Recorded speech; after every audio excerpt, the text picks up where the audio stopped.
ထမ10စုနှစ်တစ်ကနေပြီးတော့30ထိမန္တသတ္တကလို့ခေါ်တယ်အမှန်တန်နုနယ်တဲ့အရွယ်လေးမှလည်းပဲလူဟာသေဆုံးသွားနိုင်တယ်မတည်မြဲပုံကိုပြောတာသေဆုံးသွားနိုင်ခိတ္တသတ္တကလို့ခေါ်တယ်17နှစ်ကနေအနှစ်20အသက်20အတွင်းမှာလည်းလူဟာသေဆုံးသွားနိုင်ဝဏ္ဏသတ္တကလို့ခေါ်တဲ့အစင်းလှပတဲ့20နှစ်ကနေ30ထိဒီ10စုနှစ်အတွင်းမှာလည်းလူဟာသေဆုံးသွားနိုင်တယ်31နှစ်က40လို့ဆိုတဲ့ဗလဓာတကအဆင့်မှာလည်းပဲလူဟာသေဆုံးသွားနိုင်တယ်ခွန်အားတွေကောင်းတဲ့အချိန်မှာလည်းသေဆုံးလောကမှာကုသိုလ်ဆိုတာမြတ်စွာဘုရားဟောကြားထားတဲ့အတိုင်းဒါနကုသိုလ်ရှိတယ်သီလကုသိုလ်ရှိတယ်ဘာဝနာကုသိုလ်ရှိတယ်အဲ့ဒီကုသိုလ်မျိုးမျိုးရှိတဲ့ထဲမှာဘာဝနာကုသိုလ်ထဲမှာအပါဝင်ဖြစ်တဲ့ဝိပဿနာဘာဝနာကုသိုလ်ဆိုတာမြတ်စွာဘုရားပွင့်ပေါ်မှသာလျှင်မြတ်စွာဘုရားတရားတော်ကိုနာယူပြီးတော့လိုက်နာကျင့်သုံးနိုင်ကြတယ်ဘုရားမပွင့်တဲ့အချိန်မှာတော့တိစိကဗုဒ္ဓအရှင်မြတ်တွေသူတို့ကိုယ်ပိုင်ဉာဏ်နဲ့ဝိပဿနာတရားကိုဖြစ်ပွားစေနိုင်တော်လဲတစ်ဖက်သားတွေသိအောင်ဟောပြောနိုင်စွမ်းမရှိကြဘူးဒါပေမဲ့မြတ်စွာဘုရားပွင့်တော်မူတဲ့ခေတ်မှသာလျှင်ထိုဝိပဿနာနည်းစနစ်ကိုလိုက်နာပြီးကျင့်သုံးလို့တရားဓမ္မတွေကိုရနိုင်ခွင့်ရှိကြတယ်ပေါ့ဒါကြောင့်မို့ဝိပဿနာကုသိုလ်ဟာဘုရားသာသနာတွင်မှသာလျှင်လုံနိုင်တဲ့ကုသိုလ်ဖြစ်မှတ်သားထားကြတယ်အဲဒီမှာဝိပဿနာလို့ဆိုတာဝိဝိတေဟိအာကာရေဟိပတ္တိတိဝိပဿနာလို့ဆိုတဲ့အတိုင်းယုံနာဓမ္မသင်္ခါရတရားတွေပေါ်မှာမမြဲဘူးဆိုတဲ့အချင်းအရာဆင်းရဲတယ်ဆိုတဲ့အချင်းအရာကိုမပိုင်ဘူးဆိုတဲ့အချင်းအရာဒီအချင်းအရာတွေပြင်၎င်းတို့နဲ့အလားတူတဲ့အချင်းအရာမျိုးစုံသဗ္ဗေကျမ်းကမှာပြထားတဲ့အချင်းရာ40နေသဒုက္ခအနတ္တနဲ့ဆက်နွယ်ပြီးတော့လာတဲ့ရှုွယ်ရှုနည်း40ဒါကိုတော40လို့ခေါ်တာပေါ့အဲ့ဒီရှုွယ်ရှုနည်း40နဲ့ယုံနာဓမ္မသင်္ခါရတရားတွေကိုရှုနိုင်တဲ့ရှုမြင်နိုင်တဲ့အသိဉာဏ်မျိုးကိုဝိပဿနာလို့ခေါ်တာတနည်းအားဖြင့်ပြောမယ်ဆိုလို့ရှိရင်ဝိဆိုတာထူးခြားတဲ့ပဿနာရှုမြင်မှုတမန်ပုဂ္ဂိုလ်တွေမြင်တဲ့အမြင်မျိုးမဟုတ်ဘဲနဲ့ထူးထူးခြားခြားမြင်နိုင်တဲ့အမြင်မျိုးအဲ့ဒီလိုအမြင်မျိုးဟာလည်းပဲမက္ကုသိုလ်ကိုရရှိစေနိုင်တဲ့ဝိပဿနာကုသိုလ်မျိုးပဲဖြစ်တယ်ပေါ့အဲ့တော့ကုသိုလ်ဆိုတာဘယ်လိုနည်းနဲ့ရနိုင်တယ်လဲလို့ဆိုလို့ရှိရင်မြတ်စွာဘုရားဟောထားတဲ့ဒေသနာတော်မှာယေကေစိကုသလဓမ္မာသဗ္ဗေတေယောနိသောမနတိကာရမူလကာလို့ဒီလိုဟောထားတဲ့အထက်ယေကေစိကုသလဓမ္မာဘယ်လိုကုသိုလ်တရားမျိုးပဲဖြစ်ဖြစ်ကုသိုလ်တရားမှန်သမျှလောကကြီးမှာရှိတယ်ဆိုတဲ့ကုသိုလ်တရားမှန်သမျှ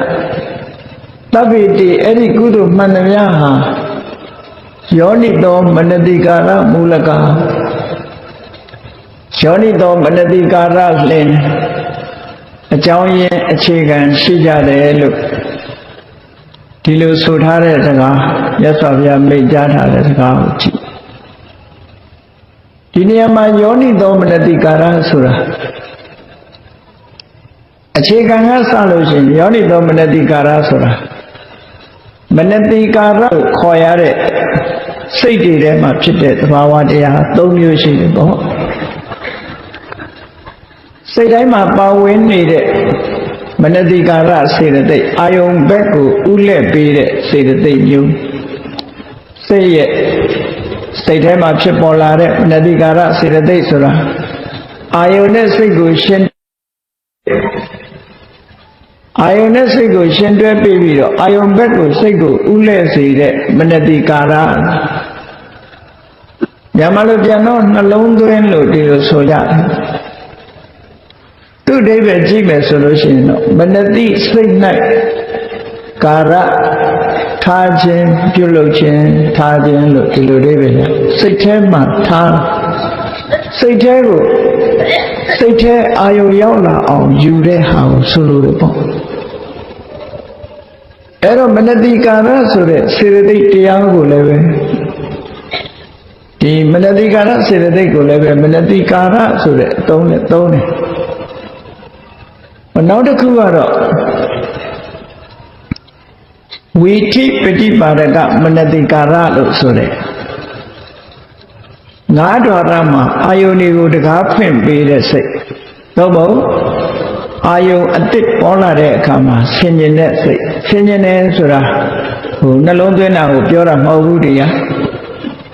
အာယုန်တကားကိုဖွင့်ပေးတယ်လို့ဒါလို့ဆိုတာအချိန်အဟုန်နဲ့ဖြစ်နေတဲ့လူတွေရဲ့တဏ္ဍာမှာဖြစ်နေတဲ့ဥပမာမဲ့အိမ်မောကြနေတဲ့အချိန်မှာဖြစ်နေတဲ့စိတ်မျိုးကိုဘဝင်စိတ်လို့ခေါ်တယ်။အဲ့ဒီဘဝင်စိတ်ဆိုတာကိုရပ်တန့်သွားစေပြီးတော့အတိတ်ဝင်လာတဲ့မျက်စိဘောက်ကပဲဖြစ်စေနားဘောက်ကပဲဖြစ်စေနှာခေါင်းလျှာကာယမနကပဲဖြစ်စေဓာရ6ပါးမှာအတိတ်ဝင်လာဓာရ6ပါးတည်းကဓာရ5ပါးမှာအတိတ်ဝင်မျက်စိနာနာလျှာကိုယ်လို့ဆိုတဲ့ဓာရ5ပါးကနေဝင်လာတဲ့အစင်းအတန်အနတ်အရသာအထိတွေ့ဆိုတဲ့ဒီအာယုန်တွေကိုတကားဖွင့်ပေးလိုက်တဲ့စိတ်ကိုပိစ္ဆဒရဝိဇ္ဇစိတ်လို့ခေါ်တယ်။အဲ့ဒီပိစ္ဆဒရဝိဇ္ဇစိတ်ကတကားဖွင့်ပေးလိုက်တဲ့အခါမှာသကုဝိညာဉ်စိတ်ကမြင်စရာအာယုန်ဆိုရင်သကုဝိညာဉ်စိတ်ကမြင်ရတယ်ကြားစရာအာယုန်ဆိုရင်သောတာဝိညာဉ်စိတ်ကကြားသိတယ်။အနတ်ဆိုလို့ရှိရင်ကာဏဝိညာဉ်ရတယ်အယတာဝိညာဉ်စိတ်ကအယတာသိတယ်အထိတွေ့အာယုံဆိုလို့ရှိရင်ကာယဝိညာဉ်စိတ်ကထိတွေ့ကိုသိရှိတယ်လို့ပိစ္ဆဒရဝိဇ္ဇံဆိုတဲ့ဒီအဝိဇ္ဇံစိတ်ဖြစ်မှမြင်သိကြားသိနံသိလျက်သိထိသိဆိုတဲ့စိတ်တွေဟာဖြစ်လာနိုင်စွာရှိတယ်ပေါ့ဒါကြောင့်မို့ငါးဓာရမှာစိတ်တကားဖွင့်ပေးထားတယ်တကားဖွင့်ပေးတဲ့ပိစ္ဆဒရဝိဇ္ဇံစိတ်ကိုလည်းပဲမနတိကာရလို့ခေါ်တယ်သူကြတော့ရှေ့ကစကလုံးလေးတစ်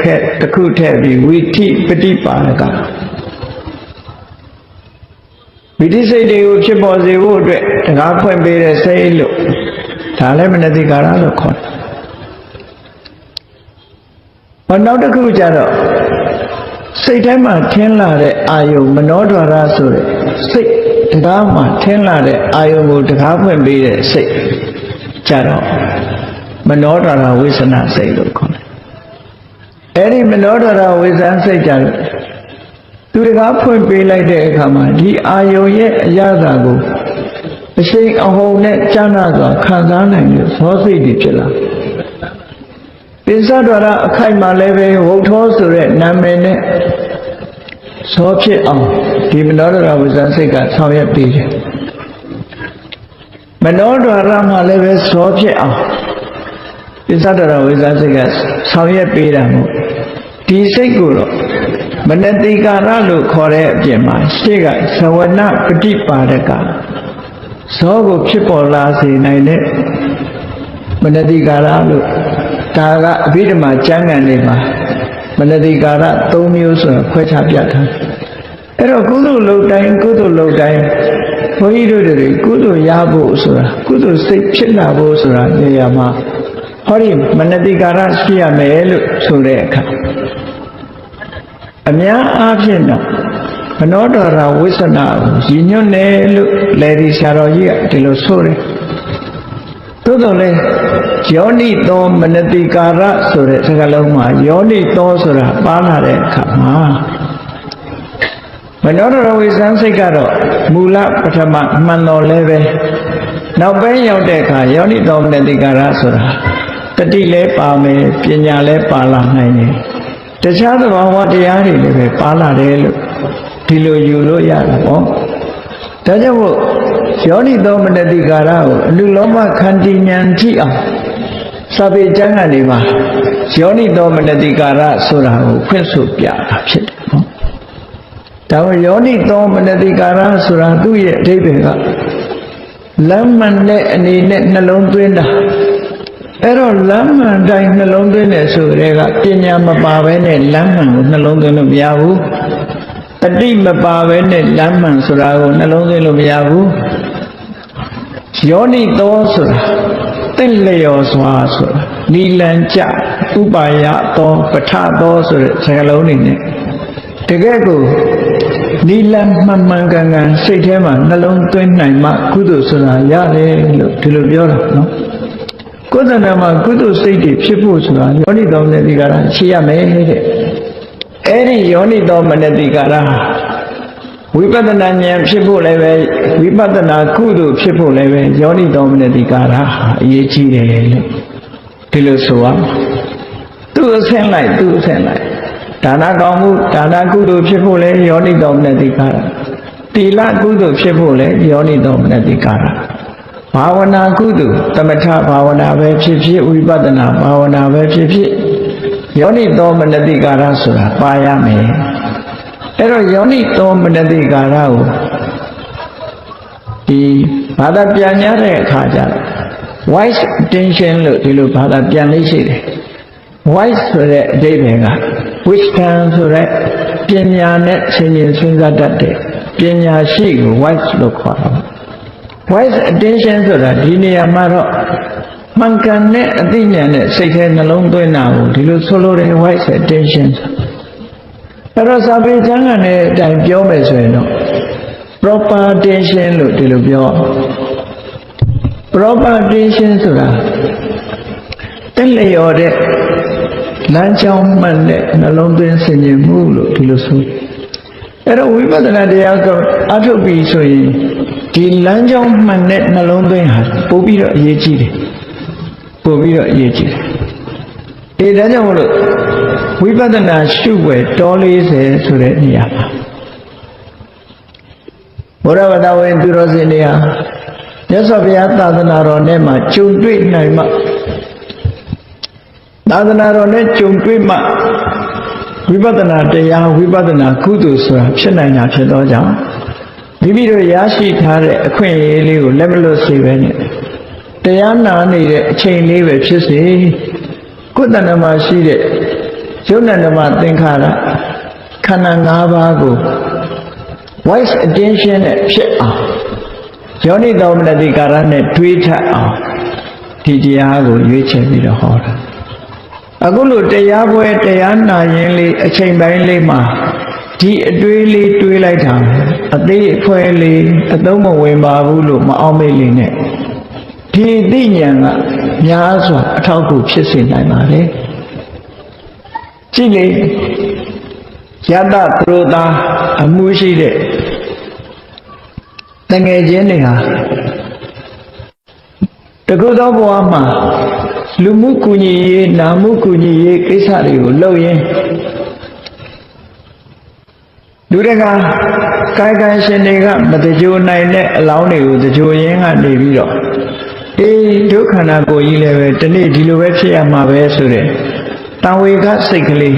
ဖြစ်ပွားခဲ့ဘူးတယ်အဲ့ဒီတံဝေကစိတ်ကလေးကိုအခြေခံပြီးတော့မှသူတို့ဟာ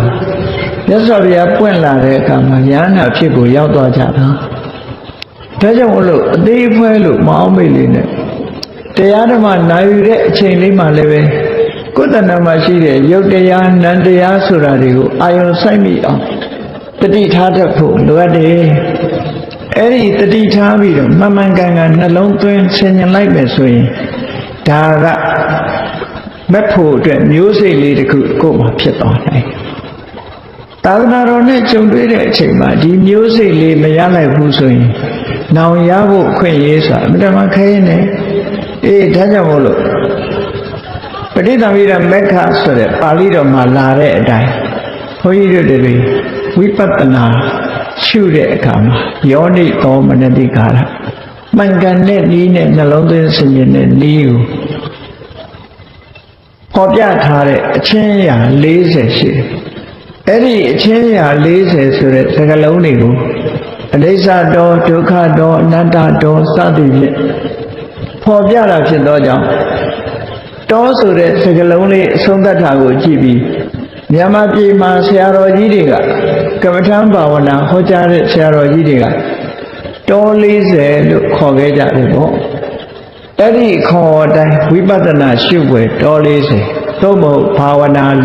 40အနုပဒနာ40ဒီလိုရှုမြင်ပွဲဒါတွေကိုမှတ်သားနာယူကြရမှာဖြစ်တယ်ပေါ့အဲ့တော့ရှုတယ်ဆိုတာဘာကိုရှုရမှာလဲလို့ဆိုကိုယ်ခန္ဓာကိုယ်ပြန်ပြီးတော့ကြည့်ကိုယ်ခန္ဓာကိုယ်ထဲမှာခန္ဓာ၅ပါးရှိတယ်ကိုယ်ဘဝကြည့်လိုက်ရင်ခန္ဓာ၅ပါးရှိခန္ဓာ၅ပါးဆိုတာဒီအကျမ်းပြပြောမယ်ဆိုရင်လူရဲ့ရုပ်ခန္ဓာကိုယ်ကြီးကဒါ body ပဲ body ကြီးထို body ကြီးကိုအမိပြုပြီး body ကိုအမိပြုပြီးဖြစ်နေတဲ့ mind ဆိုတဲ့အသိစိတ်ဒီနှစ်ခုပဲပထမစဉ်းစားဆင်ခြင်လိုက်ငါးတဏ္ဍာမှာဘာမှအာယုံကိုသိနိုင်စွမ်းမရှိတဲ့အထီကိုကာယကြီးလည်းရှိတယ်ထိုကိုကာယကြီးကိုမှီပြီးတော့ဖြစ်နေတဲ့တိထတဲ့အသိစိတ်တွေလည်းရှိတယ်ဒါရုပ်နဲ့နာမယ်အကျမ်းမြင်အပြင်ပြောတယ်အဲ့ဒီမှာခန္ဓာ၅ပါးနဲ့ပြောတဲ့အခါကျတော့ဗုဒ္ဓဘာသာဝင်တွေအလုံးသိကြတဲ့အတိုင်းမိမိတဏ္ဍာမှာရှိနေတဲ့ပထဝီအာဘောတေဇောဝါယောစာလို့ပြောတဲ့အခါပထဝီအာဘောတေဇောဝါယောသို့တော့တဘာဝနဲ့စုစည်းပြီးတော့ကိုယ့်ကိုယ်ကြည့်လိုက်ကိုယ်ခန္ဓာကိုယ်ကြီးကို၄မျိုးခွဲပြီးတော့ကြည့်လိုက်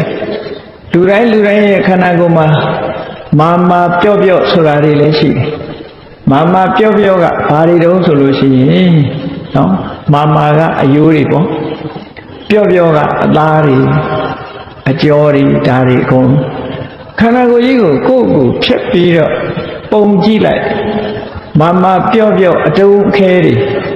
အဲ့ဒီအတုံးအခဲမှန်သမျှကတပုံ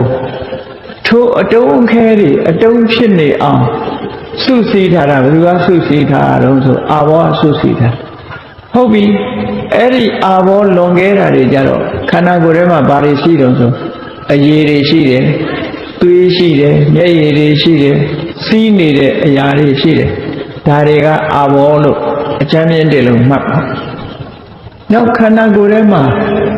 ကိုယ်ငွေ့အပူဆိုတာရှိတယ်အေးဆိုတာရှိတယ်အဲ့ဒီအပူငွေ့တို့အေးတို့ဆိုတာတွေကတေဇောတွေလို့ဒီလိုမှတ်လိုက်တခါခန္ဓာကိုယ်ထဲမှာဒီအသက်ရှူနေတဲ့လေရှိတယ်ခန္ဓာကိုယ်တစ်ခုလုံးမှာလက်ပတ်သွားလာနေတဲ့လေရှိတယ်ဝမ်းတွင်းမှာရှိနေတဲ့ဥထဲမှာတည်တဲ့လေရှိတယ်နော်အဲ့ဒါလို့အထက်ဆန်တဲ့လေရှိတယ်အောက်ဆုံးတဲ့လေရှိတယ်အဲ့ဒီခန္ဓာကိုယ်ထဲမှာလှုပ်ရှားနေတဲ့လေသဘောတွေဝါယောလို့ဒီလိုသတ်မှတ်ထားလိုက်လို့ရှိရင်ဟောတာတွေအခုပြောတဲ့ပထဝီအာဘောတေဇောဝါယောဆိုတာတွေကယုတ်တရားပဲလို့အကျမ်းမြင်ဒီလိုမှတ်အဲ့ဒီပထဝီအာဘောတေဇောဝါယောဆိုတဲ့ယုတ်တရားတွေကိုအမိပြုတ်ပြီးတော့ဖြစ်နေတဲ့ဘာတွေရှိသေးတော့မျက်စိနားနှာခေါင်းလျှာကာယဟော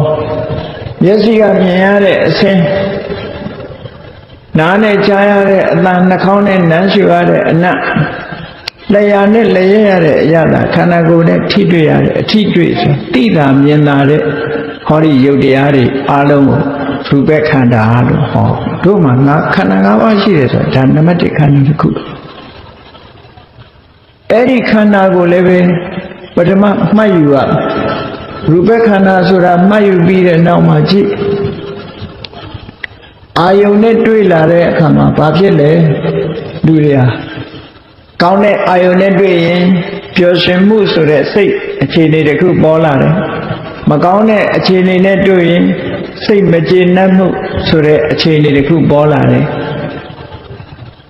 ကောင်းတာကိုခံစားလို့ပြောတယ်သူဒေါမနတဝေဒနာမကောင်းတာကြတော့ဒေါမနတဝေဒနာလို့အကျမ်းမြင်အဖြစ် ခန္ဓာကိုယ်မှာဖြစ်ပေါ်လာတဲ့နေလို့ထိုင်လို့ကောင်းတဲ့ဒုက္ခ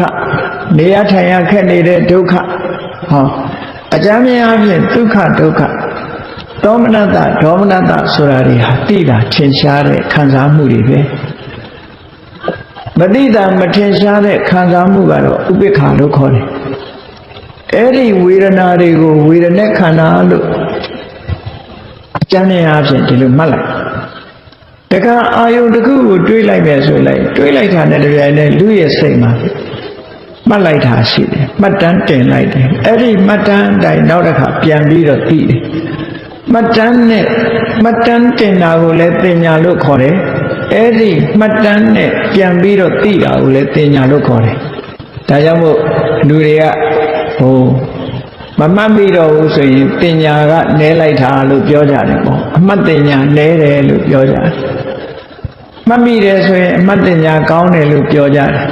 အဲ့ဒီပညာဆိုတဲ့သဘာဝအစုတရားဟာလေလူတွေရဲ့တဏ္ဍာမှာထိုးတွေရဲ့တဏ္ဍာမှာရှိတယ်လို့ဒါကိုသင်ညက်ခန္ဓာလို့မှတ်လိုက်နောက်တစ်ခါသင်္ခါရဆိုတာစိတ်ဆော်တယ်လှုပ်ရှားတယ်ဒီတွေးတယ်ကြံတယ်လူချင်းတယ်မုန်းတီးတယ်မလိုချင်ဘူးအလုံးပေါ်မှာမေတ္တာရှိတယ်အသိဉာဏ်ရှိတယ်အသိဉာဏ်မရှိဘူးဆိုတဲ့စိတ်ထဲမှာဖြစ်ပေါ်လာတဲ့ဒီသဘာဝတရားတွေအားလုံးဟာဖန်တီးနေတာတွေဖြစ်သောကြောင့်သင်္ခါရ mental activity လို့ခေါ်တယ်စိတ်ရဲ့ mental formation တွေပေါ့အဲ့ဒီစိတ်ထဲမှာဖြစ်ပေါ်လာတတ်တဲ့စိတ်ကိုမှီပြီးတော့စိတ်ရဲ့လှုပ်ရှားမှုအနေနဲ့ဖြစ်တတ်တဲ့သဘာဝတရားတွေကိုသင်္ခါရခန္ဓာဆိုပါစို့တွေးတယ်ကြံတယ်နော်လှုပ်ဆော်တယ်တည်ကြည်တယ်မာနဖြစ်တယ်အိတ်တာဖြစ်တယ်မစ္စရိယဖြစ်တယ်ဒါတွေအားလုံးဟာသင်္ခါရခန္ဓာလို့ခေါ်အဲ့ဒီခန္ဓာတွေကိုလည်းကိုယ်တဏ္ဍာမှာတွေ့နေကြပြီနောက်တစ်ခါအာယုန်နဲ့တွေ့လို့သိတဲ့စိတ်ကိုလည်းပဲ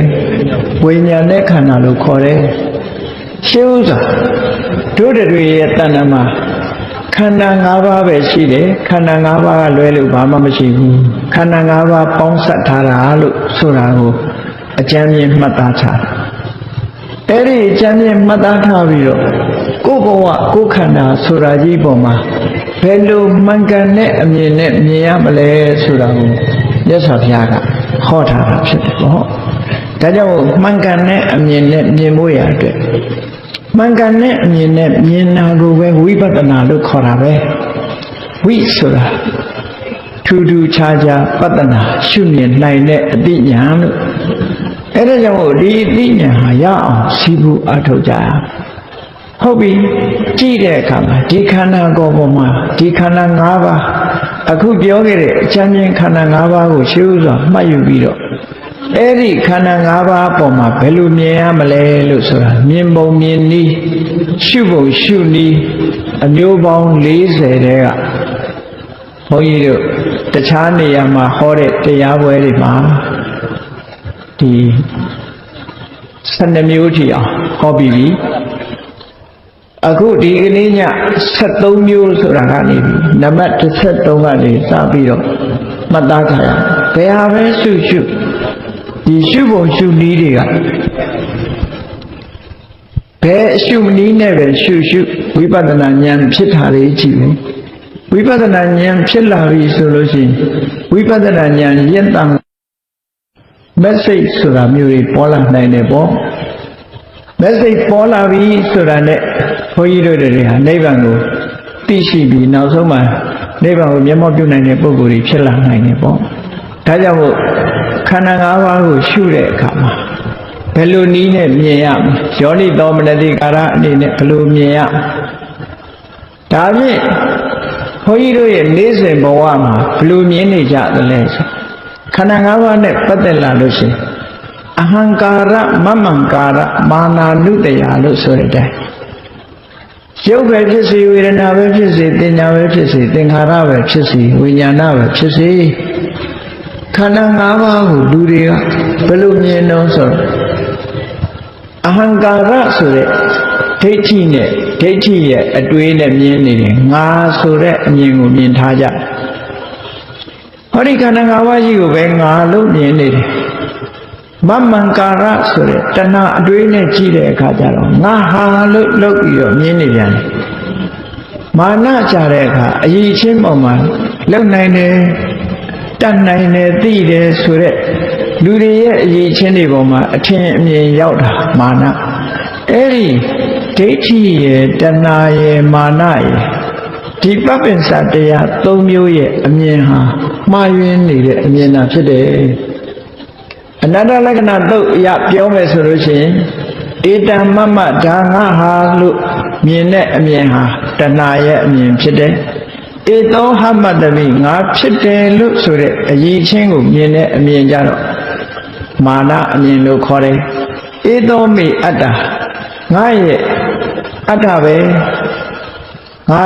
စီမံတဲ့အတိုင်းဖြစ်နိုင်တဲ့အရာပဲဒီလိုတွေးတာကြတော့ဒိဋ္ဌိအမြင်လို့ဒီလိုအနတ္တလက္ခဏာသုတ်မှာဟောထားတယ်တခြားသုတ်တန်တွေမှာတော့အဟံကာရ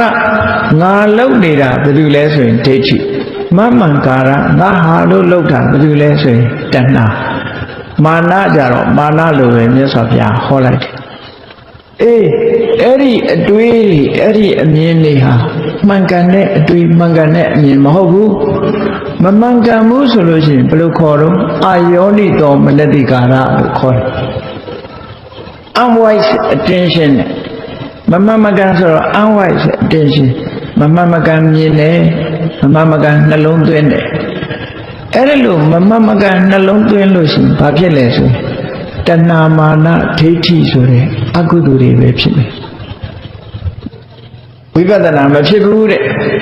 အဲ့တော့ဝိပဿနာဖြစ်ဖို့အတွက်မှန်ကန်တဲ့အမြင်နဲ့မြင်ဖို့လိုအပ်တယ်လို့ဆိုပြီးမြင်ရမယ့်အချင်းအမျိုးပေါင်း40ကိုပဋိသမိတာမက်ကပါဠိတော်မှာမြတ်စွာဘုရားဟောထားတာကိုသေသေးချာချာမှတ်သားနားလည်ကြဖို့လိုအပ်တယ်နော်အဲ့တော့73ခုမြောက်မြင်ရမယ့်အနေအထားတစ်ခုကိုမြတ်စွာဘုရားဘယ်လိုဟောတော့ဆိုပင်စက္ခန္တိဥပတ္တခတောပတ္တန္တောအနုလောမိကံခန္တိပฏิလဗတိပင်စက္ခန္တိမိမိတို့ရဲ့တဏ္ဍာမှာရှိတဲ့ခန္ဓာ၅ပါးတို့ကိုဥပတ္တခတောကပ်ရောက်နှိမ့်ဆက်နေတဲ့ဘေးရန်လို့ပတ္တန္တောရှုမြင်တဲ့ပုဂ္ဂိုလ်ဟာအနုလောမိကံခန္တိအနုလောမိကခန္တိဉာဏ်လို့ဆိုတဲ့ဝိပဿနာဉာဏ်ကိုပฏิလဝတိရလာနိုင်ပါတယ်လို့ဟောခန္ဓာ၅ပါးကိုဘယ်လိုမြင်ရမလဲလို့ဆိုတာကိုဖော်ပြတယ်ဥပတ္တကခန္ဓာကိုယ်ပေါ်မှာဆွဲကပ်ပြီးတော့ဒုက္ခပေးနေတဲ့အရာကိုဥပတ္တကလို့ခေါ်တယ်အဲ့ဒီဥပတ္တကဆိုတဲ့ခန္ဓာကိုယ်ပေါ်မှာဆွဲကပ်ပြီးတော့နေတဲ့ဘေးရန်အန္တရာယ်တစ်မျိုးလို့ဟောခန္ဓာ၅ပါးကိုဥပတ္တကဘေးရန်ကြီးပဲလို့ဒီလိုမြင်ပါတဲ့ဒီလိုရှုမြင်နိုင်ရမယ်။ဘာဖြစ်လို့ကိုယ်တဏ္ဍာမှာရှိတဲ့ရုပ်ဝေဒနာတင်ညာသင်္ခါရဝိညာဉ်လို့ဆိုတဲ့ခန္ဓာ၅ပါးကိုဥပတ္တကဆွဲကပ်နေတဲ့ဘေးရန်ကြီးလို့ဘာဖြစ်လို့မြင်ရမှာတော့ဘယ်လိုကြောင့်မြင်ရတာတော့လို့ဆိုအနေကေဟိအနတ္ထေဟိအနုပန္ဒနာတောအဲ့ဒီဝေဒနာကပ်ပြီးတော့နှိမ့်ဆက်နေပြီဆိုရင်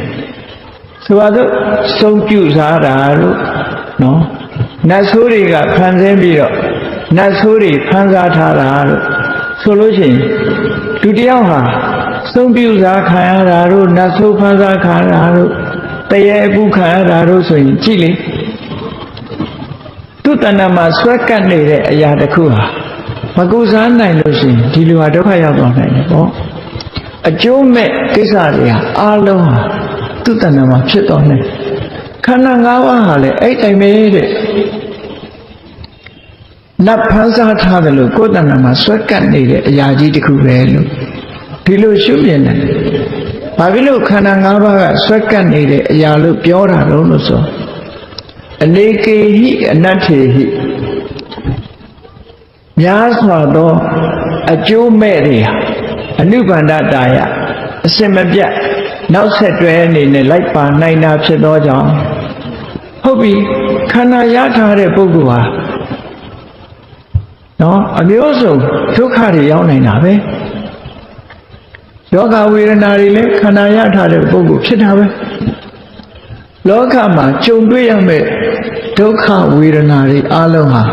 ခန္ဓာပေါ်မှာသာကြာရောက်တာဖြစ်အဲ့တော့ခန္ဓာဟာဒုက္ခဝေဒနာအလုံးကိုဖိတ်ခေါ်နေတယ်လို့ရှိတယ်အကယ်၍သာဒီခန္ဓာမရှိဘူးဆိုရင်ဒီအကျိုးမဲ့ကိစ္စတွေဟာဖြစ်နိုင်စရာအကြောင်းမရှိဘူးတဲ့ဒီလောကမှာဖြစ်ပေါ်လာတဲ့အကျိုးမဲ့ကိစ္စတွေတေချာစဉ်းစားကြည့်ခန္ဓာရလာပြီဆိုရင်နောက်ဆက်တွဲကဘာတွေပါလာတော့လူဘဝမှာလူရည်လို့မွေးလာလို့ခန္ဓာ၅ပါးရလာပြီဆိုရင်ဒါလူသားတယောက်အနေနဲ့စဉ်းစားကြည့်ဘာဖြစ်လာတော့ခေါင်းကိုက်မယ်ဖြားမယ်နာမယ်တခုဖြစ်မှာအေးဘာမှမဖြစ်ဘူးကျန်းမာတယ်ဆိုလို့ရှိရင်ရှိတပြေးပြေးအိုးလာမယ်နော်အိုးလာလို့ရှိရင်ဆပင်းတွေဖြူလာမယ်သွားတွေကျိုးလာမယ်တခုတော့ခန္ဓာကိုယ်ဟာရုပ်ပြည့်ဆင်းပြတပြေးပြေးရောက်လာတာအဲ့တော့မကောင်းတဲ့အကျိုးမဲ့တွေခန္ဓာကိုယ်ပေါ်မှာရောက်လာတယ်ဆိုတာဒီဖြစ်ပေါ်လာတယ်ဆိုတာခန္ဓာရထားလို့သာဖြစ်လာတာခုနတော့ကဥပတ္တကဆိုတဲ့ယောဂဆိုဘေးရန်ဆိုကတ်ထားတဲ့ပုဂ္ဂိုလ်ရဲ့နောက်မှာဒုက္ခဝေဒနာတွေတတိကြီးလိုက်နေတယ်လို့ပဲခန္ဓာရထားတဲ့နောက်မှာလည်းပဲတတိကြီးလိုက်နေတာဖြစ်တယ်လို့ဒါကြောင့်မို့လို့ခန္ဓာကိုယ်ကြီးနဲ့ခုနကကတ်ရောက်နှိမ့်ဆက်နေတဲ့အန္တရာယ်တွေနဲ့ဟာတူတူပဲလို့ဒီလိုယောဂီပုဂ္ဂိုလ်အနေနဲ့ရှုမြင်ဖို့ဆိုတာပါနော်ဟောနောက်တစ်ခုဘာကြောင့်ဥပတ္တကလို့ပြောရတာတော့ဆိုဒေါတုပတ္တထတာယအပြစ်နာစာတွေစိတ်ပိုင်းဆိုင်ရာအပြစ်နာစာပဲဖြစ်စေကိုယ်ခန္ဓာနဲ့ပတ်သက်တဲ့အပြစ်နာစာတွေပဲဖြစ်စေခန္ဓာရှိနေလို့ရှိရင်ရောက်လာမှာပဲအလုံးဟာဒီလောကမှာကြုံတွေ့ရတဲ့မကောင်းတာတွေမှန်သမျှခန္ဓာရှိတဲ့ပုဂ္ဂိုလ်တွေကြုံတွေ့ကြရတာဟုတ်အဲ့ဒါကြောင့်မို့လို့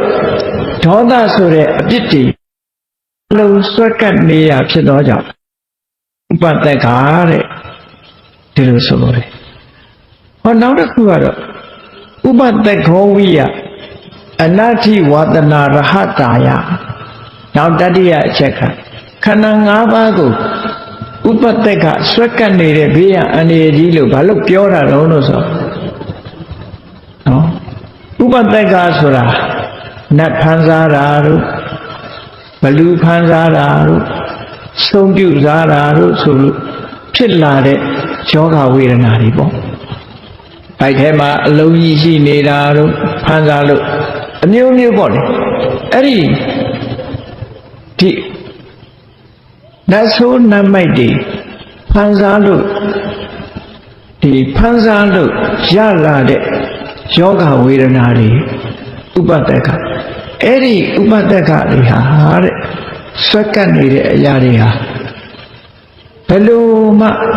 သိခနိုင်ဖို့ရမဖြစ်နိုင်ဘူးတဲ့ဒီလိုဆိုလိုတာဒီယောဂဝေဒနာတွေဟာအဓိဝါဒနာအနတ္ထိဝါဒနာရဟတာယခန္ဓာကြီးမရှိနိုင်လောက်အောင်ဒီယောဂတွေဟာပြင်းထန်တယ်လို့အဲ့ဒီခန္ဓာကိုယ်ကြီးရထားတဲ့ပုဂ္ဂိုလ်တွေဟာအဲ့ဒီလိုပဲယောဂမျိုးစုံဆွဲကပ်လာတာဖြစ်သောကြောင့်ခန္ဓာရည်တွေမရှိကြတော့ဘူးနောက်ဆုံးမှာဆရာတော်ကြီးတစ်ပါးကမ္မထမ်းပွားသလိုပဲခန္ဓာရင်ခံမကန္နရင်သေဆိုတာပဲနော်ခန္ဓာရင်လုံးတော့ခန်းနေကြမခံနိုင်တော့ဘူးဆိုတော့သေသွားတာပဲပေါ့အဲ့ဒီလိုခန္ဓာရည်မရှိတော့အောင်ခန္ဓာကိုယ်ကြီးကနှိမ့်ဆက်တတ်တာဖြစ်သောကြောင့်ခန္ဓာကိုယ်ကြီးကိုဥပတ္တကလို့ဒီလိုဆိုတာတဲ့ဒါကြောင့်မို့လို့ဝိပဿနာရှုတဲ့ပုဂ္ဂိုလ်တွေအနေနဲ့ကိုယ်ခန္ဓာကိုယ်အာယုံစိုက်ပြီးတော့ငါမှာဆွဲကပ်နေတဲ့ဒုက္ခပေးနေတာဘယ်သူကဒုက္ခပေးနေတော့ဆိုဟောဒီရုပ်ဝေဒနာသင်ညာသင်္ခါရဝိညာဉ်ဆိုတဲ့ဒီခန္ဓာ၅ပါးကြီးကဒုက္ခပေးနေတာပဲ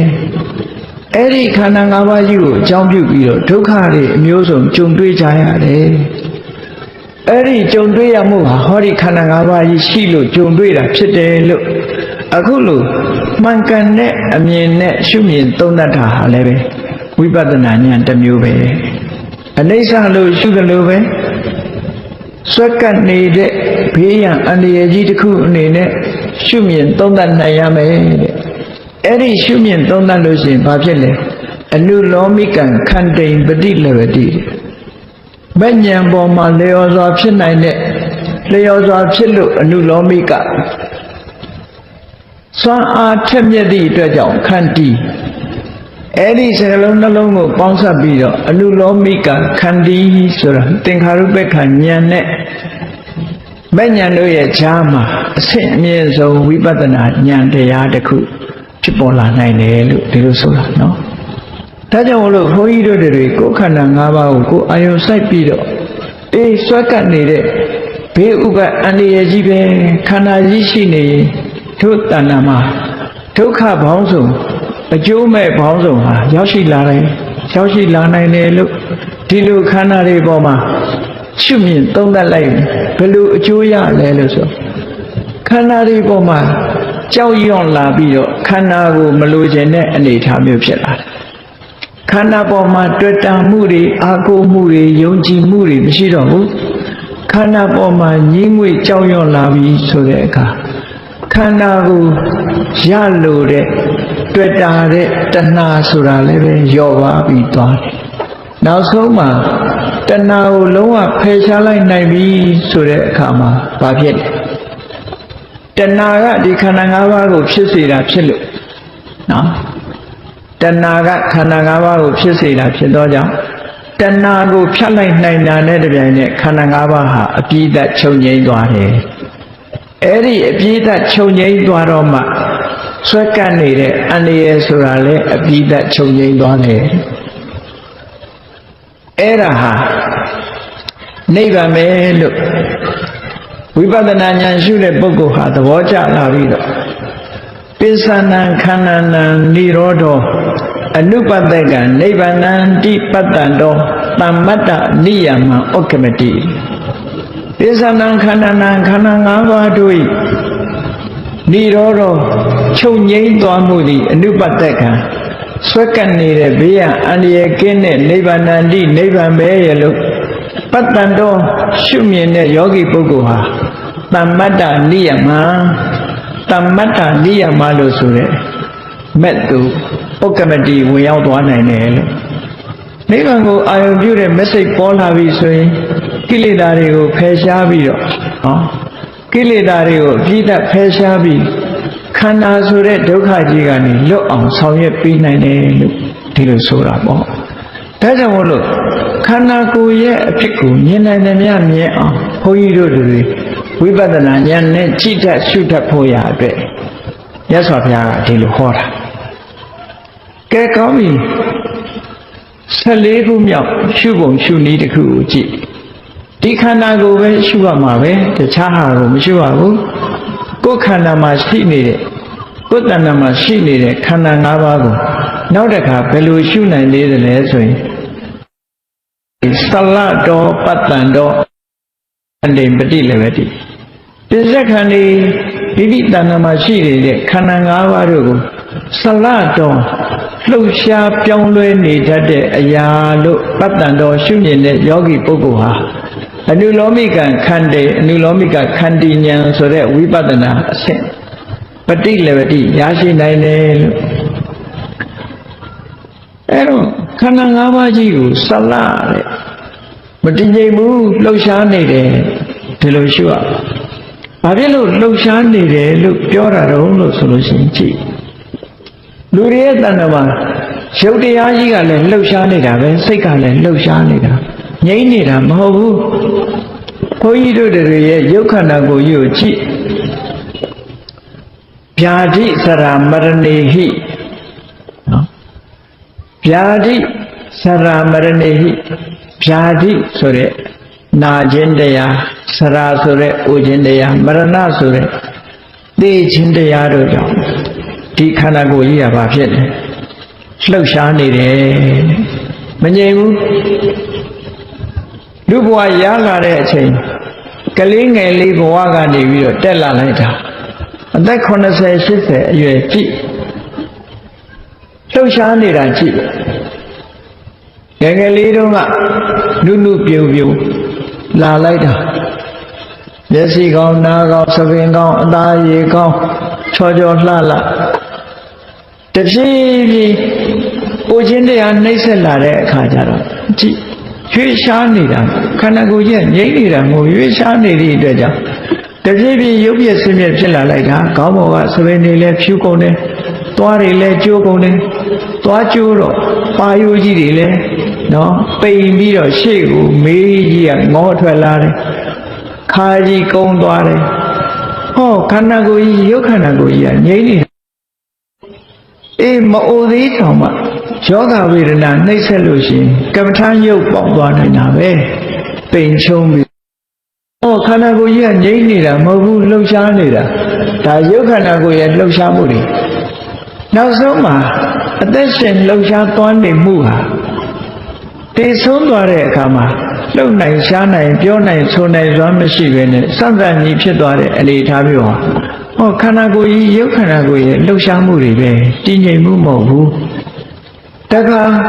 နာမ်ခန္ဓာတွေရဲ့လှုပ်ရှားမှုကိုကြည့်လိုက်အောင်လောကမှာကောင်းဆိုးလောကရန်တွေနဲ့ကြုံတွေ့တဲ့အခါ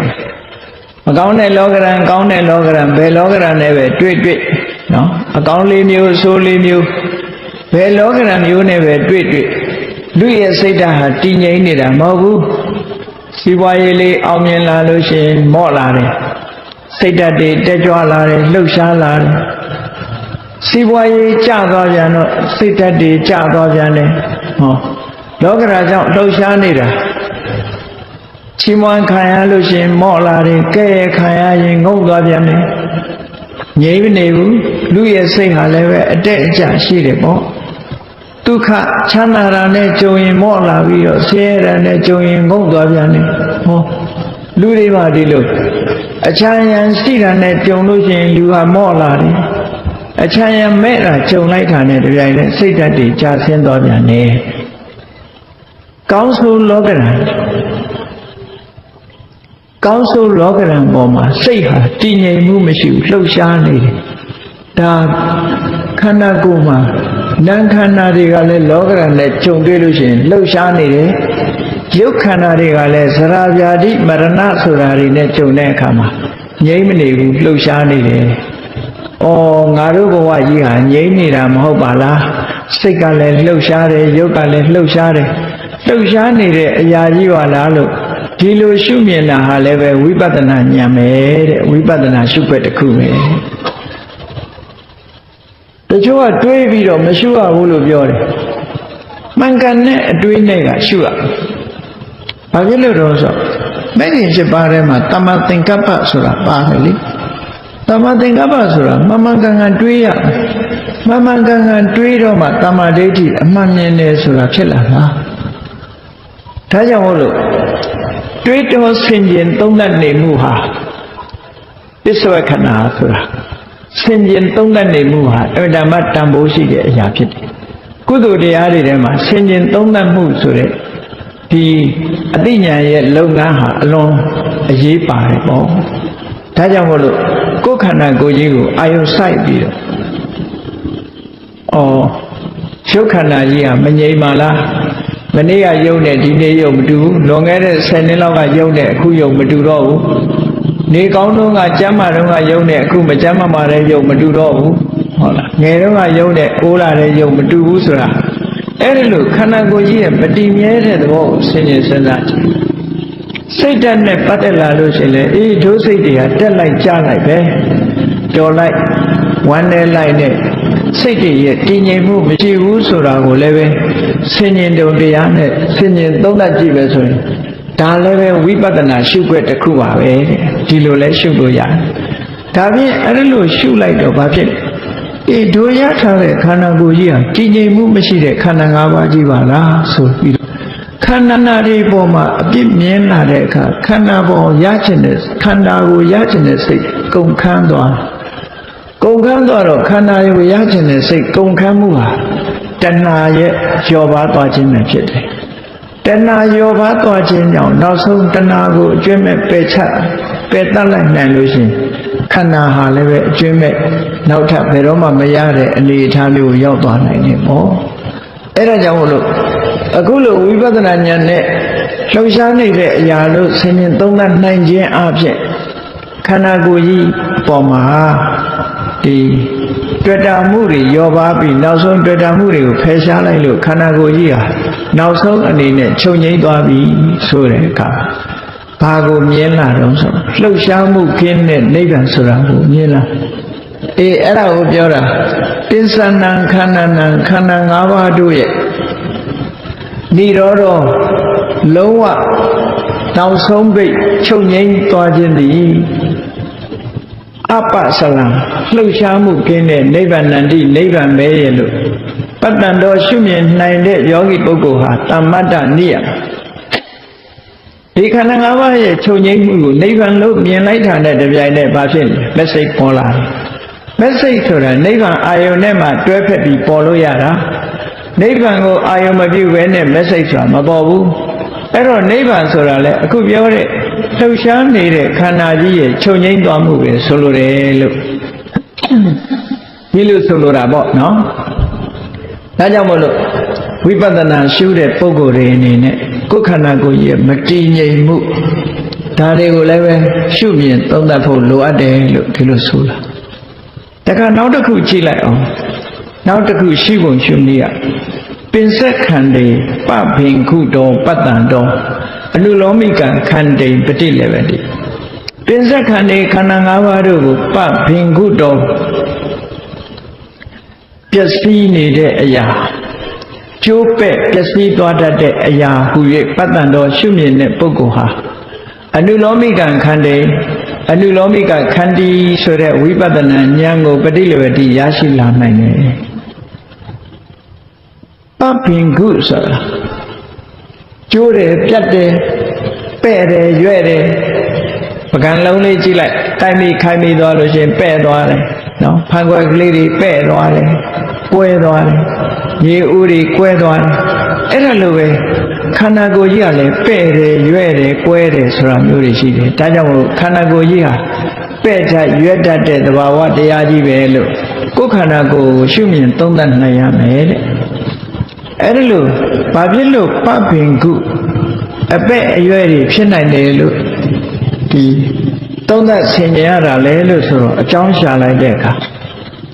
ဥပကမေနစေဝသရတေနသပပင်ခုတာယပပင်ခုတိလတာယကဲခန္ဓာကိုယ်ကြည့်လေကိုယ့်ရဲ့လုံလသူတစ်ပါးရဲ့လုံလအကြောင်းပဲဖြစ်စေခန္ဓာကိုယ်ဟာတစ်ခုဖြစ်တယ်ဥပမာပဲဆိုတော့သူများကကိုယ့်ကိုဓာတ်နဲ့ခုတ်လိုက်လို့ဆိုလဲပဲ့သွားတာပဲနော်ပြတ်သွားတာပဲကိုယ့်ဘာကိုတေချောင်းချံပြီးတော့ဓာတ်နဲ့ထိုးရင်လည်းပဲ့သွားတယ်မတော်တဆသူများကတွန်းလို့လဲသွားတာပဲဖြစ်စေကိုယ့်ဘာကိုခလုတ်တိုက်လဲတာပဲဖြစ်စေအေးကျိုးသွားတာတို့ပဲ့သွားတာတို့တွေးချက်သွားတာတို့အမျိုးစုံတွေဖြစ်လာတာပဲပေါ့အဲ့ဒါလို့အမျိုးစုံတွေဒါကိုပြောတာဥပက္ခမေနမိမိရဲ့လုံလာကြောင့်ပဲဖြစ်စေသူတစ်ပါးရဲ့လုံလာကြောင့်ပဲဖြစ်စေခန္ဓာကိုယ်ကြီးဟာပျက်စီးပြုတ်ကွဲသွားနိုင်တယ်လို့ပြောပျက်စီးပြုတ်ကွဲသွားနိုင်ခိုင်မာတာမဟုတ်ဘူးမခိုင်မာဘူးကတော့ဘာနဲ့တူလို့ဆိုဟောကြက်ဥဝယ်တဲ့အမျိုးသမီးတွေပိုသိတာပေါ့ဈေးသွားပြီးတော့ကြက်ဥဝယ်လာလို့ရှိရင်မကွဲအောင်မပြဲအောင်တော်တတိထားရမှာပဲနော်တခုနဲ့တိုက်လိုက်ခိုက်လိုက်လို့ရှိရင်ကြက်ဥဆိုတာကွဲထွက်သွားအဲ့တော့ခန္ဓာကိုယ်ကြီးကလည်းအဲ့တိုင်းပဲမလဲလိုက်နဲ့ကွဲသွားမယ်ကျိုးသွားမယ်မထိလိုက်နဲ့စုပ်ပြတ်သွားမယ်ဒီလိုတွေရှိတယ်အဲ့ဒီမှာကြက်ဥကမှနည်းနည်းမာသေးတယ်အခွန်မာသေးတယ်ခန္ဓာကိုယ်ကြီးကကြက်ဥလောက်တော့မမာဘူးလို့ပြောရအောင်ဘာလို့လဲဆိုကြက်ဥကို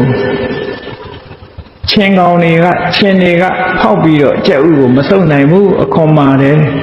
လူရဲ့ခန္ဓာကိုယ်ကြတော့ချင်းကကိုက်ပြီးတော့ထဲထဲကသွေးကိုနှိုက်လို့ရတယ်စုပ်ယူလို့ရတယ်အဲ့တော့ကြက်ဥငှက်ဥတဲ့တောင်မှပဲလူခန္ဓာကိုယ်ကအထိမခံဘူးဆိုတဲ့အဓိပ္ပာယ်ကိုဖော်ပြတယ်ဒါကိုပပင်ခုလို့ခေါ်တယ်သရတဝတိနသူ့ရဲ့ ကိုယ်ပိုင်သဘောအရာလည်းပဲဒီခန္ဓာကိုယ်ကြီးဟာကိုယ်ပိုင်သဘောအရာလည်းပဲပြိုကွဲပျက်စီးတတ်တဲ့သဘောတွေရှိတယ်လို့ဒီလိုဆိုတာအဲ့ဒီပြိုကွဲပျက်စီးတတ်တဲ့သဘောတွေအာယုန်ထဲမှာထင်လာအောင်စစ်စစ်တွေးပြီးတော့ခန္ဓာကိုယ်ကြီးရဲ့သဘာဝကိုကြည့်တတ်ရှုတတ်ဖို့တဲ့အဲ့ဒါကိုလည်းယောနိသောမနတိကာရလို့ခေါ်အဲ့ဒီလိုဝိပဿနာဉာဏ်နဲ့ရှုမြင်သုံးသပ်လိုက်ပြီးဆိုတဲ့အခါမှာခန္ဓာပေါ်မှာညီးငွေ့ပြီးတော့ခန္ဓာကိုမလိုချင်တော့ဘူးတွေ့တာမှုတဏှာတွေဟာဖယ်ရှားပြီးသားဖြစ်သွားအဲ့ဒီကြရင်ခန္ဓာကိုယ်ကြီးဟာခန္ဓာကြီးဟာချုပ်ငြိမ်းသွားပိဿနံခန္ဓာနံនិရောဓခန္ဓာ၅ပါးတို့ရဲ့အပြီးသတ်ချုပ်ငြိမ်းမှုဟာအပပင်ကုနိဗ္ဗာနန္တိဘယ်တော့မှပဲ့ရွက်ပျက်စီးပေါက်ကွဲခြင်းမရှိတဲ့နိဗ္ဗာန်ပဲလို့ပတ္တန်တော်ရှုမြင်တဲ့ပုဂ္ဂိုလ်ဟာသမ္မတ္တနိယမသမ္မတ္တနိယမလို့ခေါ်တဲ့မက်ဆေ့တို့ဥက္ကမတိဝင်ရောက်သွားနိုင်တယ်ဟောနောက်ကမက်ဆေ့ဖြစ်ပေါ်လာနိုင်တယ်လို့နိဗ္ဗာန်ကိုအာရုံပြုပြီးအဲ့တော့ခန္ဓာ၅ပါးရှိနေမှုခန္ဓာ၅ပါးကအကျိုးပဲ့ပျက်စီးတတ်တယ်ခန္ဓာ၅ပါးမရှိတော့ရင်ကျိုးပြက်ပျက်စီးမှုမရှိတော့ဘူးအဲ့ဒီကျိုးပြက်ပျက်စီးမှုမရှိတာနိဗ္ဗာန်ပဲလို့ဒီလိုရှုမြင်သုံးသပ်နိုင်ရမယ်လို့ဒီလိုဆိုတယ်ကဲနောက်တစ်ခုကြည့်အောင်နောက်တစ်ခုကဘာလဲလို့ဆိုရင်ပင်စက္ခန္ဒီအထုဝတောပတ္တန်တောအနုလောမိကံခန္တိပฏิလဗတိပစ္စက္ခန္ဒီခန္ဓာ၅ပါးတို့ကိုအထုဝတောမခိုင်မာသောအနေထားအဖြစ်ခိုင်မာမှုမရှိသောအနေအဖြစ်ပတ္တန်တော်ရှုမြင်သုံးသပ်တဲ့ယောဂီပုဂ္ဂိုလ်ဟာအနုလောမိကခန္တိအနုလောမိကခန္တိဉာဏ်ကိုပฏิလဝတိရတယ်ကိုယ်ခန္ဓာ၅ပါးကိုဘယ်လိုကြည့်ရအထုဝခိုင်မြဲတာတခုမှမရှိဘူးခိုင်ခန့်တာတခုမှမရှိဘူးလို့မြဲနေတာမရှိဘူးခိုင်နေတာမရှိဘူးဘာဖြစ်လို့လဲကြည့်တဗ္ဗဝဋ္ဌနိပ္ပန္တိတံယခန္ဓာကိုယ်ကြီးဟာဘာနဲ့ဥပမာတူတုံးလို့ဆိုလို့ရှိရင်တစ်ပင်ကတစ်သီးလေးတွေဟာနော်အပွင့်ကနေပြီးအသီးလေးဖြစ်စားလဲကျွေးနိုင်တာပဲအသီးလေးပြီးပြီးသတ်တာဖြစ်ပြီးတော့မှလဲကျွေးနိုင်တာပဲအစိတ်လေးထည့်ပြီးတော့မှလဲကျွေးနိုင်တာပဲမှဲ့ပြီးတော့လဲကျွေးနိုင်တာပဲဟောခန္ဓာကိုယ်ကြီးကလည်းတူတူပဲအခိုက်တန်နေအားလုံးမှလည်းပြိုလွဲသွားနိုင်တယ်ဆိုပါစို့မွေးလာပြီးတော့တစ်နှစ်သားအတွင်းမှာလည်းသေဆုံးသွားနိုင်တယ်နှစ်နှစ်သားအတွင်းမှာလည်းသေဆုံးသွားနိုင်တယ်ဘဝရဲ့ဆယ်စုတွေနဲ့ကြည့်လိုက်မယ်ဆိုရင်ပထမဆယ်စုနှစ်တစ်ကနေပြီးတော့30အထိမန္တသတ္တကလို့ခေါ်တယ်အမှန်တန်နုနယ်တဲ့အရွယ်လေးမှလည်းပဲလူဟာသေဆုံးသွားနိုင်တယ်မတည်မြဲပုံကိုပြောတာသေဆုံးသွားနိုင်ခိတ္တသတ္တကလို့ခေါ်တယ်17နှစ်ကနေအနှစ်20အသက်20အတွင်းမှာလည်းလူဟာသေဆုံးသွားနိုင်ဝဏ္ဏသတ္တကလို့ခေါ်တဲ့အစင်းလှပတဲ့20နှစ်ကနေ30အထိဒီဆယ်စုနှစ်အတွင်းမှာလည်းလူဟာသေဆုံးသွားနိုင်တယ်32နှစ်က40လို့ဆိုတဲ့ဗလဓာတကအဆင့်မှာလည်းပဲလူဟာသေဆုံးသွားနိုင်တယ်ခွန်အားတွေကောင်းတဲ့အချိန်မှာလည်းသေဆုံးတစ်သီးလေးဟာပွင့်လာဒီသီးလာတဲ့အချိန်ကနေစပြီးအချိန်မရွေးကျွေကြမဲ့အန္တရာယ်ရှိနေတယ်လို့ပဲဘုန်းကြီးတို့တွေရဲ့ခန္ဓာကိုယ်ကြီးဟာလည်းခိုင်ခန့်မှုမရှိသည့်အတွက်ကြောင့်ဘယ်အခိုက်အတန့်ဘယ်အပိုင်းမှာပဲဖြစ်ဖြစ်ပျက်စီးဆုံးရှုံးသွားနိုင်တယ်ဆိုတာကိုနှလုံးသွင်းဆင်ခြင်ရမယ်ဒါလည်းပဲဝိပဿနာဉာဏ်တစ်မျိုးပဲဒီလိုဆင်ခြင်နိုင်ရမယ်လို့ဒီလိုပြောတာနော်ဝိပဿနာဉာဏ်ပဲထိရဘာဝတ္တသအဘာဝတော်ခိုင်မြဲတယ်ဆိုတာဒီခန္ဓာကိုယ်ထဲမှာတခုမှမရှိဘူးရုပ်အနေလည်းမခိုင်မြဲဘူးစိတ်အနေတွေကလည်းမခိုင်မြဲဘူးမခိုင်မြဲတာကြည့်ရုပ်ဆိုတာစောစောကပြောရသလိုမအိုခင်ဟာတစ်မျိုးအိုးလာတော့တစ်မျိုးယောဂမဖြစ်ခင်ဟာတစ်မျိုးဖြစ်လာတဲ့အခါတစ်မျိုးမသေးခင်ဟာတစ်မျိုးသေးလာတဲ့အခါတစ်မျိုးဘယ်ရာမှခိုင်မြဲတော့တာမရှိဘူးနာအနေနဲ့ပြောမယ်ဆိုရင်အခုဝမ်းသာလိုက်တော့ကြဝမ်းနေလိုက်အခုချမ်းသာလိုက်တော့ကြဆင်းရဲလိုက်ဟော ဖေညာမခိုင်မြဲတာမရှိဘူးလို့ဒီလိုဆိုတာအဲ့ဒီခိုင်မြဲမှုမရှိတော့ကြောင့်ခန္ဓာ၅ပါးကိုအတုဝခိုင်မာမှုမရှိတဲ့အရာလို့ရှုမြင်သုံးသပ်လို့ရှိရင်အရှင်းနဲ့ဝိပဿနာဉာဏ်ကိုရပါလိမ့်မယ်ဟောတာဝိပဿနာတရားအထုတ်တယ်ဆိုတာထိုင်ပြီးတော့ဆင်ញင်တွေးတောတဲ့သဘောပဲနော်ခုခေတ်မှာတော့ကမ္မထထိုင်တယ်ဆိုတာဒီမျက်စိလေးမှိတ်ပြီးတော့ထိုင်နေမှကမ္မထထိုင်တယ်လို့အဲ့ဒါတမာတိကျင့်တဲ့အခါမှာတော့ဒီလိုတည်တည်ငြိမ်ငြိမ်တင်မြင်ခွေပြီးတော့တမာတိရအောင်လုပ်တဲ့ဟာတော့မှန်တယ်ဝိပဿနာကြတော့ဒီလိုမဟုတ်ဘူးလမ်းလျှောက်ရင်လည်းအာထုတ်လို့ရတယ်ထိုင်နေရင်လည်းအာထုတ်လို့ရတယ်လျှောက်နေရင်လည်းအာထုတ်ရတယ်စားနေရင်သွားနေရင်အချိန်မရွေးစိတ်ထဲမှာဆင်ញင်သုံးသပ်နေတာဒါဝိပဿနာဒီလိုဆိုလိုတာနော်ထိုင်တာကိုအဓိကထားပြီးပြောလို့ကမ္မထထိုင်နေဆိုတဲ့စကားလုံးကတွင်းနေတာမထိုင်လဲကမ္မထအာယုံနဲ့နေလို့ရှိရင်ကမ္မထထိုင်တာပဲကမ္မထအာယုံထိုင်နေပြီးအိတ်နေတဲ့လူကြတော့ဘယ်လိုလုပ်နော်ထိုင်ပြီးတော့လည်းအိပ်ပျော်သွားတာတွေရှိတယ်လေအဲ့ဒါကြောင့်မို့လို့ထိုင်တာကအဓိကမဟုတ်ဘူးတရားအာယုံနဲ့စိတ်နဲ့တွဲဆုံနေမှုကအဓိကဖြစ်တယ်ဆင်ញင်စဉ်းစားနေတဲ့အတိညာဏ်ကအဓိကဖြစ်တယ်ဆိုတာမှတ်သားထားကြဖို့နော်ဒါကြောင့်မို့လို့ဈဉ္ဉံသွားလိုက်လမ်းလျှောက်လိုက်ဈဉ္ဉံလျှောက်လိုက်ထိုင်လိုက်ဒီလိုနေပြီးတော့မိမိရဲ့စိတ်ထဲကအညစ်အကြေးတွေကိုထုတ်ဆောင်ပြစ်နေရမှာဒီလိုပြောတာဟုတ်ပြီအဲ့ဒါလို့ခန္ဓာကိုယ်ကြီးရဲ့မခိုင်မာမှုကိုသိလာတဲ့အခါခန္ဓာပေါ်မှာတွေ့တာမှုတွေနည်းလာတဏှာမရှိတော့ဘူးဆိုရင်ပိဿနံခန္ဓာနံនិရောဓခန္ဓာ၅ပါးတို့ဟာချုပ်ငြိမ်းပြီးတော့သွားတယ်အဲ့ဒီချုပ်ငြိမ်းသွားမှုသည်ဓုဝါနိဗ္ဗာန်တိတကယ်ကိုခိုင်မာတဲ့နိဗ္ဗာန်တရားပဲလို့ပတ္တန်တော်ရှုမြင်တဲ့ပုဂ္ဂိုလ်သည်သမ္မတ္တနိယမသမ္ပတ္တနိယမလို့ဆိုတဲ့မက်စိတ်တို့ဥက္ကမတိဝင်ရောက်နိုင်တယ်လို့ဟောနိဗ္ဗာန်လမ်းကြောင်းပေါ်ရောက်သွားပြီးနိဗ္ဗာန်ကိုအာရုံပြုနိုင်တယ်လို့ဒီလိုဆိုတာပေါ့ကဲနောက်တစ်ခုကြည့်16ခုမြောက်ရှုပုံရှုနည်းရှုခွက်ကတော့ဘာတော့ဆိုပင်ဆက်ခန္တီအတာနတောပတ္တန်တောအနုလောမိကံခန္တိပฏิလေဝတိပင်ဆက်ခန္တီခန္ဓာ၅ပါးတို့ကိုအတာနတောကာကွယ်စောင့်ရှောက်တတ်တဲ့အနေအထားမရှိဘူးရဲ့လို့ပတ္တန်တောရှုမြင်တဲ့ယောဂီပုဂ္ဂိုလ်ဟာအနုလောမိကံခန္တိအနုလောမိကခန္တိဉာဏ်ကိုပฏิလေဝတိရနိုင်တယ်လို့ဟောဝိပဿနာရှုနည်းတနည်းကိုဒီမှာခန္ဓာ၅ပါးကိုဘယ်လိုရှုရမလဲဆိုအတ္တနာလို့ရှုရမယ်။ညာတော့အဖြစ်ဝိပဿနာရှုတယ်ဆိုတော့အနိစ္စဒုက္ခအနတ္တရှုတာတော့ပဲအသုံးများအပြောများတယ်။အခုဒီမှာရှုပုံရှုနည်း40နော်အဲ့ဒီရှုပုံရှုနည်း40တွေကအတ္တနာမကာကွယ်တတ်ဘူးမဆောင်ရှောက်တတ်ဘူးခန္ဓာကိုယ်ကြီးဟာအကာအကွယ်မပေးထက်တဲ့သဘောသူကိုယ်သူလည်းမဆောင်ရှောက်နိုင်ဘူးသူများကိုလည်းမဆောင်ရှောက်နိုင်ဘူး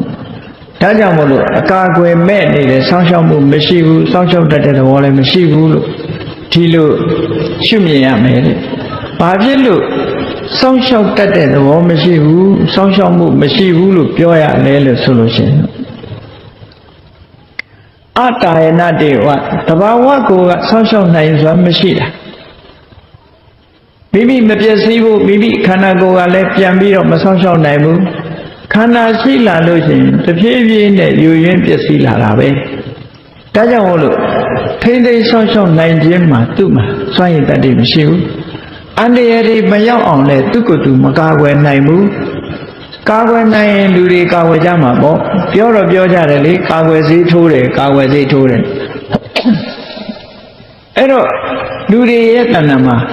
ယောဂတွေဆိုတာလေခန္ဓာကလက်ခံလိုက်တာပဲ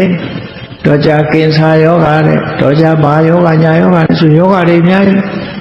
ခန္ဓာကိုယ်ကနေလက်ခံတယ်အဲ့တော့သူကိုယ်တိုင်ကလည်းစောင့်ရှောက်နိုင်စွာမရှိဘူးသူ့ကိုလည်းစောင့်ရှောက်လို့ရလားဆိုမရဘူးဘယ်လိုကာကွယ်စေးတွေထိုးနောက်ဒုက္ခရောက်တဲ့အခါရောက်တာအဲ့ဒါကြောင့်မလို့ကာကွယ်နိုင်စွာမရှိဘူးတဲ့ခန္ဓာကိုယ်ကြီးက နောက်တစ်ခုကဘာလို့ဆိုရင်အလပနိယခေမတာယဘေးကအန္တရာယ်သာဝရငြိမ်းချမ်းသောအောင်လုပ်လို့မရဘူးခန္ဓာရှိနေတဲ့ကာလပတ်လုံးသာဝရငြိမ်းချမ်းအောင်ဘေးကအန္တရာယ်တွေကလွတ်အောင်လုပ်လို့မရဘူးတဲ့ခန္ဓာရှိနေဘေးကအန္တရာယ်ဆိုတာလာမှာပဲဒါကြောင့်မို့ကာဝယ်ဆောက်ရှောက်လို့မရဘူးလို့ဒီအဓိပ္ပာယ်နဲ့ခန္ဓာ၅ပါးကိုအတာယနာတာမကာကွယ်နိုင်တာကာကွယ်ဆောက်ရှောက်လို့မရဘူးဆိုတဲ့အနေအထားအဖြစ်နဲ့ယောဂီပုဂ္ဂိုလ်ကြီးရှုမြင်သုံးသပ်ကြရမယ်တဲ့အဲ့ဒါလို့ရှုမြင်သုံးသပ်တဲ့အခါမှာယက်လက်ကဘာလို့ဆိုရင်ခန္ဓာပေါ်မှာညှိငွေ့ပြီးခန္ဓာကိုမလိုချင်တဲ့စိတ်တွေပေါ်လာမလိုချင်လို့မရတော့ဘူးဆိုရင်ပစ္စနံခန္ဓာနံနေရောခန္ဓာ၅ပါးတို့ရဲ့ချုပ်ငြိမ်းမှုဆိုတာခန္ဓာ၅ပါးရဲ့ချုပ်ငြိမ်းသွားမှုဟာတာဏံနိဗ္ဗာန်ဆောက်ရှောက်နိုင်တဲ့ကြည့်လေနိဗ္ဗာန်ရသွားပြီဆိုရင်သရာဆိုတာမရှိတော့ဘူးဗျာတိဆိုတာမရှိတော့ဘူးမရဏဆိုတာမရှိတော့ဘူးလုံခြုံသွားပြီအဲ့ဒါကြောင့်မလို့တာဏံဆောက်ရှောက်ကာကွယ်နိုင်တဲ့နိဗ္ဗာန်တ္တိနိဗ္ဗာန်ပဲရဲ့လို့ပတ္တန်တော်ရှုမြင်တဲ့ယောဂီပုဂ္ဂိုလ်ဟာတမ္မတ္တနိယမတမ္မတ္တနိယမဆိုတဲ့ message မကြသွားတယ်ဆိုတာအဲ့ဒါပြောမထဲရောက်သွားတယ်လို့ဆိုလို့နိဗ္ဗာန်ကိုမြင်လိုက်တာနဲ့တပြိုင်နက်လောကီအဆင့်ကနေလွန်မြောက်ပြီးတော့လောကုတ္တရာအဆင့်တွေကိုဝင်ရောက်သွားတယ်လို့ဒီလိုဆိုလိုတာပေါ့အဲ့ဒီဝင်ရောက်သွားတဲ့ mess ဆိုတာဟာတမ္မတ္တသာဝရမှန်ကန်တဲ့နိယမတကယ်ကိုဘယ်တော့မှနောက်ကျောင်းပြန်မလှည့်တဲ့ဆုံးဖြတ်မှုရှိတယ်လို့ခိုင်မြဲတယ်ဆိုတဲ့အဓိပ္ပာယ်နဲ့တမ္မတ္တနိယမလို့ဒီလိုဆိုတာနော်ကဲတခါ16ခုမြောက်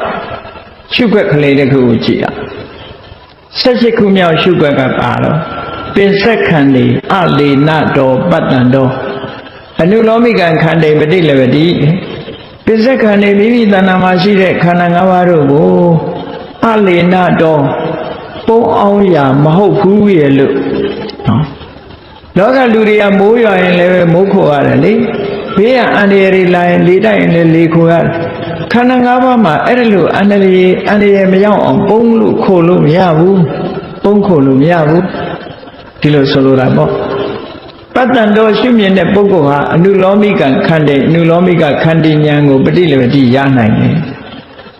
လေနမဟုတ်ဘူးပုံเสียခိုးเสียမဟုတ်ဘူးတဲ့ခန္ဓာ၅ပါးဟာပုံလို့ခိုလို့လည်းမရဘူးလို့ဆိုတယ်အဲ့တော့ဘာဖြစ်လို့ပုံလို့ခိုလို့မရတာတော့လို့ဆိုအန္လိဟိတုံအန္လိဟိတုံပုံခိုဖို့ရာအနရဟတာယမထိုက်တန်သောကြောင့်ခန္ဓာကိုယ်အကာအကွယ်လုပ်ပြီးတော့ဒီခန္ဓာထဲမှာပုံခိုနေလို့ဆိုပါတော့ခန္ဓာကိုယ်ကြီးရထားလို့ရှင်အဲ့ဒီခန္ဓာကိုယ်ကြီးကိုမအိုမနာမသိပဲဆိုပြီးတော့ပုံခိုเสียလုပ်လို့ရမလားမရဘူးတဲ့ဒါတောင်မှပဲတချို့ကနော်ယုံကြည်ချက်ရှိတဲ့ပုဂ္ဂိုလ်တွေကဓာတ်လုံးနေထိုးဓာတ်လုံးရေစိမ်တော့ခရပေါက်ဆိုပြီးတော့လေလောက်ကြသေးတာမသေးအောင်ဆိုပြီးတော့အမျိုးစုံကြိုးစားကြမအိုမနာမသိပုံခိုလို့ရမလားခန္ဓာ၅ပါးရှိရင်ပုံခိုလို့မရဘူးခန္ဓာ၅ပါးဟာဘယ်တော့မှလုံခြုံတဲ့အရာမဟုတ်ဘူးမိုးမလုံတဲ့အိမ်ကြီးထဲဝင်ပြီးတော့မိုးခိုတာလိုပဲဖြစ်မှာပဲလေမလုံတဲ့အိမ်စုပ်ကြီးထဲမှာဝင်ပြီးတော့လေခိုတာနဲ့တူတူပဲနေမှာပဲပုံခိုလို့ရတဲ့နေရာမဟုတ်ဘူးလို့ဒီလိုဆိုလိုတာနောက်တစ်ခုကအန္လိနနံပိစလေနကိစ္စကာရိတာယပုံခိုစရာလို့စိတ်ထဲကအောင်းမေ့တော်လဲပဲသူကဘာကာကွယ်မှပေးမှာမဟုတ်ဘူးတဲ့ဘာမှကာကွယ်ပေးနိုင်မှာမဟုတ်ဘူးပုံခိုလို့ရတယ်ဆိုတာဥပမာနေလုံးနဲ့နေခိုခြင်းနေလုံးနဲ့ဟာဖြစ်ရလေခိုခြင်းလေလုံးနဲ့အရာဖြစ်ရမိုးခိုခြင်းမိုးလုံးနဲ့အရာဖြစ်ခန္ဓာကိုယ်ကြီးကဒီအန္တရာယ်တွေကနေလွတ်တာမဟုတ်သည့်အတွက်ကြောင့်ပုံခိုမယ်ဆိုလို့ရှိရင်လည်းပုံခိုနိုင်တဲ့ကိစ္စမျိုးသူ့မှာဘာမှလုပ်ပေးနိုင်တာမဟုတ်ဘူးတဲ့အန္တရာယ်တွေကိုသူကဖိတ်ခေါ်နေတာဖြစ်တယ်ဒါကြောင့်မို့လို့ခန္ဓာကိုယ်ကြီးကပုံလို့ခိုလို့မရတဲ့ အရာကြီးပဲလို့ခန္ဓာကိုယ်ပေါ်မှာစိတ်ဖြစ်ငြင်းငွေ့လာအောင်နှလုံးသွင်းဆင်ခြင်ခြင်းဟာယောနိသောမနတိကာရဝိပဿနာဉာဏ်ဖြစ်မှုတစ်မျိုးပဲအဲ့ဒီဝိပဿနာဉာဏ်ဖြစ်လာလို့ခန္ဓာကိုယ်လိုချင်တဲ့တဏှာကင်းပြတ်သွားပြီးနောက်ဆုံးခန္ဓာကိုယ်ကြီးမရတော့ဘူးဆိုတဲ့အခါမှာပင်စဏံခန္ဓာနံခန္ဓာ၅ပါးတို့ရဲ့ဏိရောဓချုပ်ငြိမ့်သွားမှုဆိုတာဟာနော်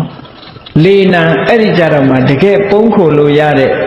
နိဗ္ဗာန်နိဗ္ဗာန်ပဲရဲ့လို့ပတ္တန်တော်ရှုမြင်တဲ့ယောဂီပုဂ္ဂိုလ်ဟာသမ္မတ္တနိယမမှန်ကန်ပြီးတော့ထာဝရတည်မြဲတဲ့မဲ့ဆိုတဲ့သဘာဝတရားတို့ဥက္ကမတိတက်ရောက်သွားနိုင်တယ်ဝင်ရောက်သွားနိုင်တယ်ဒီလိုမြတ်စွာဘုရားကဝိပဿနာရှုွယ်တော်40မှာဟောကြားထားခဲ့တာဖြစ်ပါတယ်အေးဒါကြောင့်မို့တရားချစ်ခင်သူတော်စင်ပြိဿအပေါင်းတို့ခွန်ကြီးတို့သာသနာတော်ကြီးနဲ့ကြုံတွေ့နေတဲ့အချိန်မှာတခဏပဲဖြစ်စေတမိနစ်ပဲဖြစ်စေတနာရီပဲဖြစ်စေတရက်တာပဲဖြစ်စေဟောဒီအတိလေးတွေရအောင်ကျင့်ကြံကြိုးကုပ်အထောက်ကြရမှာဖြစ်တယ်လို့နော်တတိတံပစဉ္ညတရားရှေ့သွားထားပြီးတော့သာသနာတော်နဲ့ကြုံကြိုက်တဲ့အချိန်ဝိပဿနာဉာဏ်ယောနိသောမနတိကာရဖြစ်အောင်တို့တွေကြိုးစားကြမယ်လို့ကိုယ်စီအားသစ်ပြီးကြိုးစားအားထုတ်နိုင်ကြပါစေကုန်သတည်း